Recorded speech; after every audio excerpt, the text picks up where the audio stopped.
quase 25 anos, a Fórmula 1 chegava à Bélgica para a disputa da 13ª etapa da temporada. A briga pelo campeonato estava centrada tão e somente entre Mika Häkkinen e Michael Schumacher, que juntos haviam vencido 11 provas. Aquele ano começou avassalador para a McLaren, que tinha Adrian Newey em seu primeiro ano na equipe após as 6 temporadas de sucesso na Williams, e iniciou a disputa com 2 dobradinhas na Austrália e no Brasil. Mas o talento do alemão da Ferrari começou a se equiparar com o supercarro prateado ao vencer na Argentina. David Coulthard foi meio que definhando ao longo do ano, mesmo tendo vencido em San Marino. Depois, Häkkinen faturou na Espanha e em Mônaco, mas Schumacher foi vencedor no Canadá, França e Grã-Bretanha, na polêmica da punição paga na última volta dentro dos boxes. Quinta-feira, 24 de agosto de 2023, e esta é mais uma lembrança de quinta.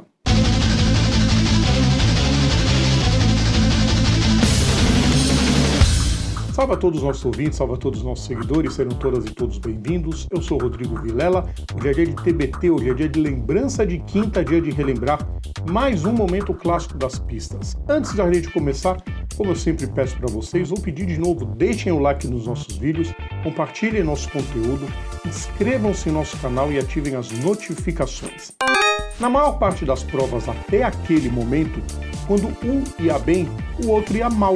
E aí o finlandês voltou a vencer 2 seguidas, na Áustria e na Alemanha.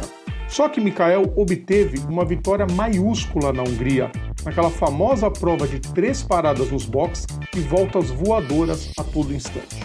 Quando a categoria se instalou em Spa-Francorchamps, Häkkinen tinha 77 pontos contra 70 de Schumacher, 48 de Coulthard e 32 de Ed Irvine. O sábado foi de sol e Häkkinen e Coulthard fizeram uma primeira fila esmagadora, enfiando mais de 1 segundo sobre o terceiro colocado, que foi Damon Hill da Jordan. Schumacher e Irvine viriam somente em 4º e 5º lugares, à frente de Jacques Villeneuve.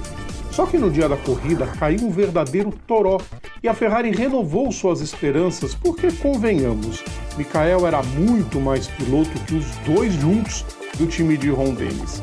Como naquela época a categoria tinha pneus de chuva que realmente funcionavam, a largada foi realizada normalmente. Ainda assim, uma surpresa, porque no ano anterior a partida foi dada atrás do safety car com menos água. Aí virou o caos. Depois de contornar a Source em direção ao Rouge, Coulthard perdeu a direção, bateu seu carro, foi jogado de volta para a pista e quem estava atrás dele bateu. Todos eles. Os únicos que se livraram do salseiro foram Häkkinen, Villeneuve, Schumacher, Hill, Ralf Schumacher, Giancarlo Fisichella e Esteban Tuero, o único que vinha atrás e freou a tempo. Foram 13 carros envolvidos na batida múltipla, que até hoje é o acidente com o maior número de envolvidos na história da Fórmula 1. Óbvio que a bandeira vermelha foi acionada e a primeira preocupação era a gravidade dos pilotos. Somente Rubens Barrichello se ausentou da segunda largada por lesão, porque bateu o cotovelo na lateral do carro, mas todos saíram ilesos fisicamente. Mesmo sem gravidade, o brasileiro da Stewart ficou de fora da segunda largada. Na época, existia o carro reserva, para casos em que a corrida fosse interrompida antes da segunda volta e reiniciada do zero. Mas 3 pilotos acabaram de fora porque ficaram sem carro para correr. Mika Salo da Arrows, Ricardo Rossetti da Tyrrell e Olivier Panis da Prost. As 3 equipes tiveram seus 2 carros danificados seriamente na batida, não podendo ser recuperados. Com 18 carros, a relargada foi dada depois de mais de 1 hora de interrupção. E aí Häkkinen largou mal, perdeu a ponta para Hill, ao disputar posição com Schumacher na Source, levou uma resvalada do alemão, rodou, acabou atingido por Johnny Herbert e saiu da prova. Seria mais uma prova que Häkkinen sairia zerado. Quem também foi parar na brita foi Coulthard, após entreveiro com Alexander Russ, este abandonando em definitivo. Safety car na pista para desespero de Häkkinen. Tudo levava a crer que seria um passeio de Schumacher e da Ferrari. E assim começou a ser. Michael tomou a liderança de Hill na 7ª volta na buzz stop, e começou a abrir muita vantagem. Enquanto isso, vários outros pilotos sofriam com o asfalto encharcado da pista belga, entre eles Irvine, Thor Takagi e Jacques Villeneuve. Outros dois, Jos Verstappen e Esteban Tuero, tiveram problemas em seus carros e abandonaram. Aí chegou a volta 24. Schumacher já tinha botado mais de 30 segundos de vantagem para Rio e caminhava tranquilo para vencer e assumir a liderança da tabela quando encontrou Coulthard pelo caminho. O escocês fazia uma prova tétrica, repleta de problemas e com uma volta de desvantagem. De imediato, as câmeras mostraram Jean Todt, chefe de equipe da Ferrari, indo falar com Ron Dennis, chefão da McLaren, para que não aprontasse. Não adiantou de nada. Ao se aproximarem da Ron, Coulthard encostou à direita e freou mais do que o normal. Schumacher foi vítima do spray de água que tornava a visibilidade parca. Não conseguiu desviar a tempo e acertou em cheio a traseira do carro do escocês. As imagens até mostram uma pequena aquaplanagem da Ferrari do então bicampeão mundial. Mas de fato, Coulthard não precisava frear do jeito que freou, claramente para atrapalhar e prejudicar o rival da Ferrari. Aliás, anos depois, ele confessou que freou bruscamente, de propósito, diferente do que disse após a corrida. Bom, isso explica um pouco porque ele nunca foi capaz de disputar um título de verdade, mas enfim. Com a Ferrari somente com 3 rodas, o alemão ainda teve a habilidade para levar seu monoposto aos boxes para abandonar a corrida. Extremamente irritado, Michael desceu do carro e foi aos boxes da rival para tirar satisfações com Coulthard. A turma do deixa disso evitou que ambos chegassem às vias de fato. Mas o alemão não economizou nas palavras, chamando o escocês de assassino, só para ficar no termo mais leve usado por ele. Rio retornou à ponta com Ralf em segundo. Uma volta depois, Irvine, que já estava fazendo hora extra na corrida, rodou, bateu e abandonou de vez. Outra volta se passou e um novo acidente, esse bem mais sério visualmente. Fisichella estava atrás da Minardi de Shinji Nakano e mais rápido do que deveria ao se aproximar da bus stop. Não viu o japonês, bateu forte e por muito pouco não acertou a agulha do guardrail que delimita a entrada do box. Sua Benetton teve um princípio de incêndio, mas ficou só um susto para o italiano. Mais um safety car e aí os pilotos foram aos boxes para reabastecer e trocar os pneus. 6 voltas depois a relargada foi dada e aí Ralf Schumacher começou a pressionar o campeão de 96 em busca da liderança.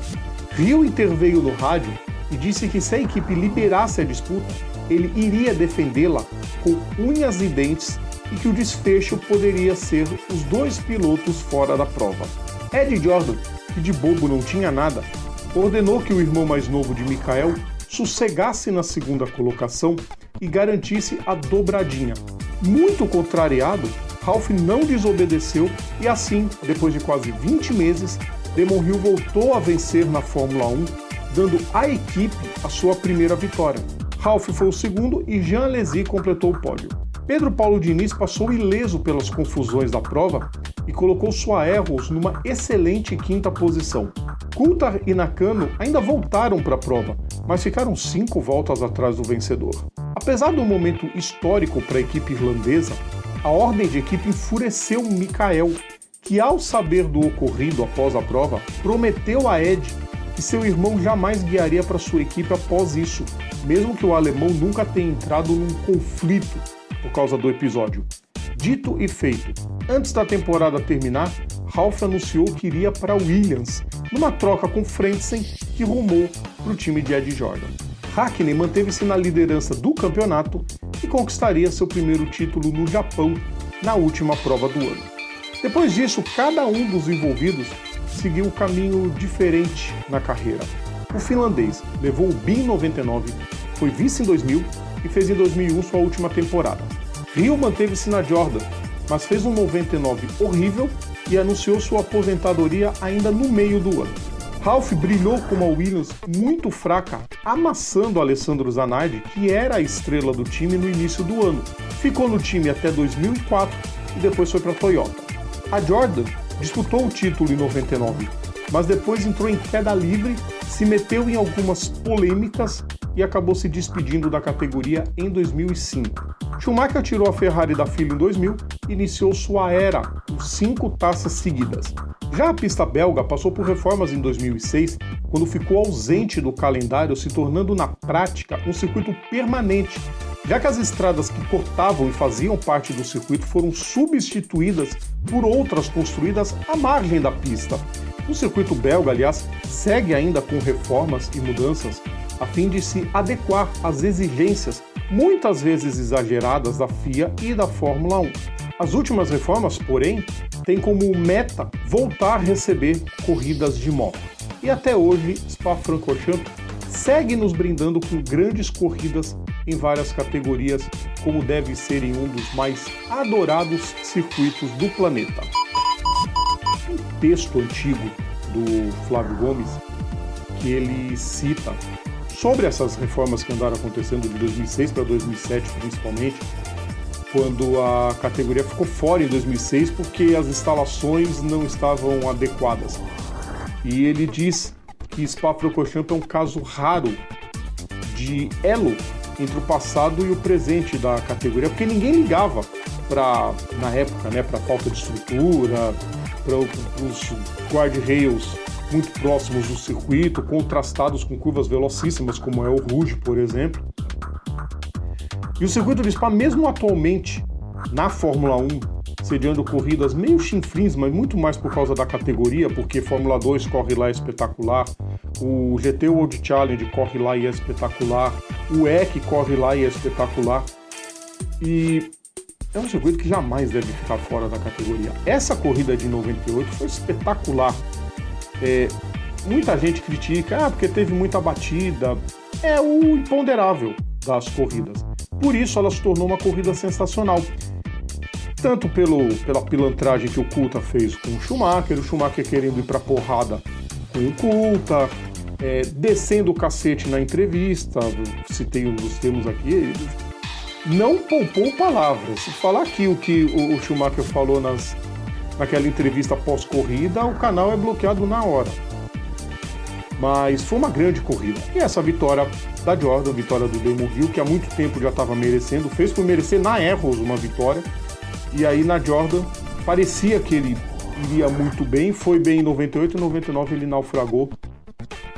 E fica essa vitória maiúscula dele em 98, gigante, muito para quem duvidava. Ele que ainda duvida do quanto o Hill foi talentoso.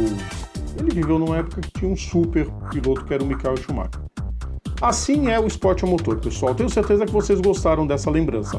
Na quinta-feira que vem tem mais uma lembrança de quinta, tá, pessoal? E lembre-se, nosso conteúdo tá no YouTube, tá nas plataformas digitais ou então assinando o nosso feed is.gd/programa Papo Veloz. Sigam nossas redes sociais, é só procurar a gente por BGM Papo Veloz. Amanhã tem aquecimento a partir das 9 da noite. A gente espera por vocês, pessoal. Um grande abraço a todos. Tchau!